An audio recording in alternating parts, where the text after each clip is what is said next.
Doutor Márcio Leonardo, seja bem-vindo aqui ao nosso Panorama 95, bom dia. Bom dia, Marcos, bom dia, Geraldo. Voltou das férias aqui conosco novamente. Bom dia a todos os ouvintes do Panorama 95. Doutor Márcio Leonardo, a Ford anunciou ontem o fechamento de algumas fábricas, 3 fábricas, e encerrou a produção de carros no Brasil, né? Como é que fica a situação de quem tem, por exemplo, carros da Ford depois dessa informação? Marcos, para o consumidor, para o usuário do veículo, nada muda. Ela deixou bem claro que vai continuar importando os carros, né, trazendo de fora, como isso acontece normalmente. Nós temos hoje várias montadoras, várias fábricas de automóveis que trazem o carro para o Brasil já pronto e acabado. Nós temos muitas empresas, muitas marcas que não são fábrica, mas são montadora. Você trazem as peças do carro para o Brasil e montam o carro aqui no Brasil. Isso tudo envolve questão tributária, incentivos fiscais, cada uma se acopla da melhor maneira que lhe condiz. E temos a Volkswagen, temos a Ford e outras que produzem o carro totalmente no Brasil. Algumas compram matéria-prima de fora, outros compram matéria-prima aqui no mercado interno. Então ela vai continuar, vai parar a fabricação do veículo, pode vir até no futuro a surgir só montadoras aqui no Brasil, pode voltar à fábrica, e ainda que não tenha uma coisa nem outra, ela vai continuar importando, né, trazendo esses carros de fora, no caso vai exportar dos seus países de origem aqui para o Brasil. Isso também tem a ver com questão tributária, e para o consumidor nada muda, continuará a venda. A lei obriga que durante vários anos tenha peça de reposição, ainda que essa fábrica desapareça, ela tem uma série de obrigações a cumprir. Esse fechamento, Marcos, que fica muito claro, isso aí é o espelho, é o retrato do que se chama capitalismo. No capitalismo, você imagina uma empresa que em um ano teve um lucro líquido de R$1 milhão. No ano seguinte, ela teve um lucro líquido de R$2 milhões. No outro ano, um lucro líquido de R$10 milhões. No outro ano, o lucro foi de R$9 milhões. Embora ela tenha passado de 1 milhão para 2 para 10, nesse ano que ela lucrou 9, o quarto ano nessa minha conta, esse 1 milhão é prejuízo. Isso aí é perda, é prejuízo. O que é que elas fazem? Como todas fazem as que existem no Brasil. Primeira coisa, vai começando a cortar a cabeça de funcionário. Quantas vezes quem acompanha os telejornais nacionais, de âmbito nacional, já viu isso, se deparou com as manchetes de demissões em massa nos meses de novembro, dezembro. Você tem seu emprego, onde você pensa que é estável, trabalha ali há vários anos e de repente você passa Natal, Ano Novo, começo de ano, desempregado, porque elas fecham. Então isso é o estigma do capitalismo. No capitalismo só interessa o lucro, né? Interessa você fabricar o veículo. Isso não serve só para a Ford, mas para todas as outras. Você fabricar aquele veículo com o menor custo possível, vender ao consumidor com o maior custo possível, gerar lucro para o dono daquela empresa, ou para o grupo, o conglomerado que é o dono, né? Aí você veja, não interessa realmente o consumidor final, não interessa o empregado, que é o maior prejuízo aí, a maior facada do nosso país, são 5 mil pais e mães de família que vão ficar desempregados, estão ficando desempregados agora. Obviamente esperamos que os direitos trabalhistas sejam cumpridos, pague-se tudo direitinho, mas a gente desempregada, para engrossar as fileiras do desemprego do nosso país, que está alarmante, né? Está grande como nunca foi. Mas para o consumidor final, para você que tem seu carro Ford, para você que pensa em comprar um carro da Ford, eles vão continuar importando, vai chegar no Brasil o carro, seu direito vai ser o mesmo, o que tem a ver com visto do produto, qualidade do produto, oferta publicitária, o prazo de garantia, peça de reposição. Então, essa política de fechamento da empresa, ela não vai afetar de forma nenhuma o consumidor final. Você continua mantendo os seus direitos. Tanto quanto imagina você já tem um carro da Ford ou de qualquer outra empresa. Aquele seu carro sai de linha. É a mesma coisa. É obrigado a manter a peça de reposição no mercado. Se você comprou um carro esse ano, no ano seguinte ele saiu de linha, mas você tem uma garantia de 3 anos, 5 anos, a garantia continua normalmente. Então o consumidor ele não perde direitos. O consumidor final não perde direitos devido a esse esvaziamento da empresa no Brasil. É uma tristeza para o nosso país, é uma tristeza para as famílias que vão perder sua renda, é uma pena de fato. E lembra do que eu falei, a empresa não é coitadinha. A empresa teve alguns anos aí com um lucro um pouco reduzido, mas com lucro, muito lucro, mas para um empresário isso aí é perda, é prejuízo. Então, se o país se tornou pouco atrativo para ele vai procurar outros rumos, outros caminhos de vida, mas o consumidor, o proprietário, não vai ter nenhum problema com isso. Doutor Márcio, gostaria de saber como proceder em relação ao que alguns funcionários municipais de Caicó estão passando em relação aos consignados. Até novembro vinha sendo descontado em folha nos contra-cheque, já aparecia descontado. Só que a informação é que a prefeitura não estava repassando.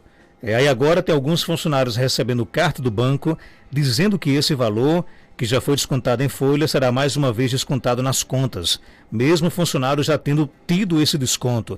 É certo o banco cobrar do funcionário? Marcos, você veja que aqui em Caicó já foram abertos vários processos com essa fundamentação. Por isso que é tão importante aquele número do WhatsApp que foi dado aqui na última quarta-feira. E vamos repassar aqui esse WhatsApp, que é o 9223-2261, para que você que está com esse problema possa procurar o PROCON sem procurar a Central do Cidadão. Porque nós livramos aí, nós estamos hoje, de 30 de novembro até hoje, com 500 processos abertos e tentando o máximo possível que não procurem 500 pessoas a Central do Cidadão, né? Faça tudo pelo WhatsApp. Marcos, você veja, a instituição ela mantém um convênio com o órgão pagador.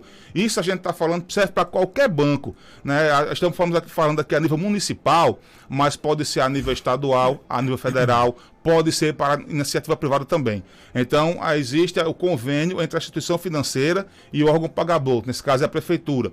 A instituição aponta, alega que a prefeitura não estava repassando os valores, ela recebia, descontava em alguns casos do vencimento do consumidor e não passava aquele consignado. Não sei se em alguns casos ela não descontava. Você imagine, Marcos, o tamanho da instituição financeira, o tamanho do banco. O banco ele é a pessoa jurídica que tem melhores condições jurídicas de enfrentar o poder público em pé de igualdade. O banco, Marcos, ele tem os melhores advogados, os maiores escritórios da advocacia. Eles têm uma legislação que para eles é uma mãe, certo? A legislação para eles é uma mãe. Eles têm leis que apoiam a instituição financeira melhores do que apoiam o poder público. São boas leis, ou seja, ele poderia estar ali, a instituição, discutindo, brigando, abrindo uma ação judicial contra a prefeitura, se quisesse. Mas onde é que ele prefere instalar o chicote? Nas costas do servidor. O servidor, Marcos, quando ele assina o contrato consignado, ele só tem um direito na vida, que é pagar. Ele perde o direito de opção, porque ele já recebe o seu salário com aquele desconto. Já vem ali cortar o seu salário nesse limite, que agora a lei até aumentou para 35%. Então ele já recebe, você ganha R$1.000, você já recebe ali seus 750. Se você comprometeu ali o 650, desculpa. Se você comprometeu ali o valor integral, o limite máximo que você podia consignar nos seus vencimentos. Então você não tem direito nenhum, só o direito de pagar.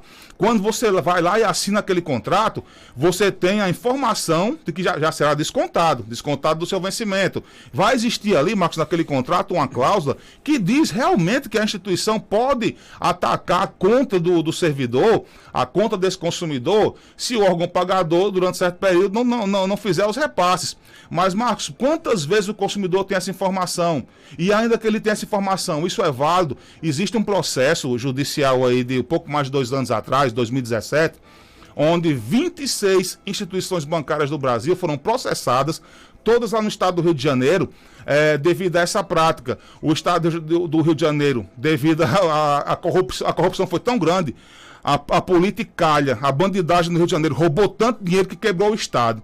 Eles não tiveram limite para o roubo, para o desvio, para a lavagem de dinheiro e quebrou o estado. Quebrou a onda nas costas dos servidores. Pessoas, Marcos, que ganhavam altos salários, imagina aí, delegados aposentados, tiveram que ganhar salário de 16 mil, 19, 20 mil, outros servidores. Eu estou falando do mais alto, porque você imagina o mais baixo. Então, gente que tinha um certo padrão de vida, teve que entrar na fila da emergência para receber quilo de feijão, quilo de arroz, cesta básica, para não passar fome. Então, o que é que os bancos fizeram? Diante da miséria dessas pessoas, começaram a atacar as contas pessoais das pessoas. Ou seja, piorando, agravando a situação financeira de cada um. Então, houve uma ação judicial. Eu não tenho uma informação do segmento do processo até hoje, mas eu até estou divulgando isso. Todos os servidores que estão procurando o PROCON, pelo WhatsApp, pela via virtual, não procure pessoalmente, procure pelo WhatsApp, que o serviço é feito em tempo real. Eu estou repassando essa informação, mostrando o que aconteceu. Eu tenho a informação até o momento onde 10 bancos tenham sido condenados, cada um a uma multa de R$1 milhão, por conta dessa prática que está acontecendo hoje aqui na cidade de Caicó. Eles foram condenados também a indenizar cada servidor que passou prejuízo, porque tem gente, Marcos, que passa uma situação degradante. Você já passou o Natal e o Ano Novo sem salário. A gestão que saiu deixou o Natal Ano Novo sem salário, certo? Não para todos os servidores, para uma parcela deles. E esses que ficaram sem salário foram os primeiros onde o banco entrou, descontou, deixou a pessoa no vermelho, a pessoa não sabia disso, só soube quando foi tentar sacar dinheiro. Descobriu que além de não ter dinheiro, estava devendo. Em alguns casos começou a cobrar juros dessa operação. Então isso gera dano moral, gera dano material. Então esses bancos eles foram condenados. Eu infelizmente não tenho o segmento da segunda instância, porque muitas dessas decisões de primeira instância, que nesse caso vale para o Brasil inteiro, muitas dessas decisões de primeira instância são alteradas depois pelos tribunais. Os tribunais eles não estão juntos do povo como o juiz de primeira instância. O juiz de primeira instância, aqui na cidade de Caicó, por exemplo, seja federal, seja do trabalho, seja juiz estadual, ele sente ali, ele conversa com a população, ele sente melhor o amargor, a sofrência desse povo, o que ele está passando. E às vezes o tribunal não sente, então o tribunal muda a sentença, a multa que era de 1 milhão vai para 50 mil reais. Em outros casos, como eu falo, a legislação é uma mãe. Algumas práticas abusivas, como a venda casada, que hoje é uma prática infelizmente muito comum no nosso país, já foi punida com pena privativa de liberdade. Hoje é uma multa de 50 mil reais. Para um banco não é nada. Agora, não é nada, é numa condenação judicial, de fato. Mas para ele tentar tomar esse dinheiro dos consumidores é muito fácil, porque ele luta por esse dinheiro. Então, Marcos, essa prática eu entendo como abusiva. Não importa se existe uma cláusula contratual que preveja esse desconto direto na conta, porque muitas vezes o consumidor não tinha essa informação, ele assina sem saber, muitos não têm o contrato, muitos que procuram o PROCON, nós temos que pedir os contratos que eles não dispõem, a instituição não entrega, hoje está muito menor, geralmente eles estão entregando de fato, mas você entregar o contrato e não explicar, em muitos casos pode valer como não explicar. Então essa prática não é correta. E repito, ninguém tem melhores condições de discutir, ainda que seja judicialmente, com o poder público, do que uma instituição financeira. Então, Marcos, você vê aí a ganância e a covardia. A ganância por quê? Porque é mais fácil você afrontar a conta. É muito mais fácil você deixar aquela pessoa sem nem um centavo e devendo no Natal, no Ano Novo, agora em janeiro, onde aparece material escolar, IPTU, documento de carro, todo mundo para você pagar, você está lá sem dinheiro e devendo. Então é muito mais fácil você afrontar essa conta do que entrar com ação judicial. E a covardia é a subserviência. Você é muito valente com quem é pequeno que está lá embaixo e você fala bem fininho com quem está a par e passo, com quem está na sua mesma altura, que nesse caso seria o poder público. Então isso é uma confusão que vem de trás, não começou agora, mas tem que ser discutido, e no meu entendimento deveria ser discutido entre instituição financeira e poder público, no caso de poder entrar inclusive o sindicato dos servidores nessa briga. E nunca, Marcos, jamais, não perdoarei instalar o chicote nas costas da parte mais fraca. A lei é muito clara, o servidor, o consumidor é a parte vulnerável, ele é a parte mais fraca da relação de consumo. Ele tem que ser tratado com mais respeito. A lei confere uma proteção especial e não o direito de sofrer, de passar prejuízo maior do que ele já passa pelos simples juros daquela contratação. Doutor Márcio, pago um consórcio e já recebi a moto desde 2018, mas as parcelas continuam subindo. Comecei pagando 388 e hoje já está em 450. É correto isso? Marcos, eu quero ver a pessoa que fica feliz quando entra de cabeça no contrato, seja de financiamento, seja de formação de grupo de consórcio. Houve uma época que a gente via a conversa, até na cidade de Caicó, de gente que ganhava dinheiro com isso, comprava, entrava num grupo de consórcio, depois vendia aquela cota e conseguia ter lucro. Eu não consigo visualizar outra pessoa que tenha lucro que não seja instituição. Nesse caso, por que é que o preço aumenta? Marcos, você pode entrar num grupo de consórcio ali de 48 meses, até maior do que isso se existir. Mas se você for sorteado no primeiro mês, a regra não muda. Então você foi sorteado no primeiro mês, você deu um lance ou deu sorte e já recebeu aquele seu veículo, seja moto, seja carro. Então o contrato até o prazo final, ele será regido pelo preço de mercado daquele produto. Então o preço está subindo de preço, está aumentando o valor. A moto que hoje custa 12, há algum tempo custou 9 e vai custar 15 no futuro. Quando você entra numa discussão com um grupo de consórcio, seja por qual motivo for, há algum tempo atrás, isso foi até assunto aqui no programa de rádio, As pessoas entraram no grupo de formação, no grupo de consórcio, destinado a um bem específico, um certo tipo de bem. No meio da contratação, aquele bem parou de ser fabricado por aquela empresa. Porque existe ali o fabricante, né, como temos muitas aqui no Brasil, Honda, Hyundai, Suzuki, que já fabrica aqui, e tantas outras, né, tantas outras que existem aqui.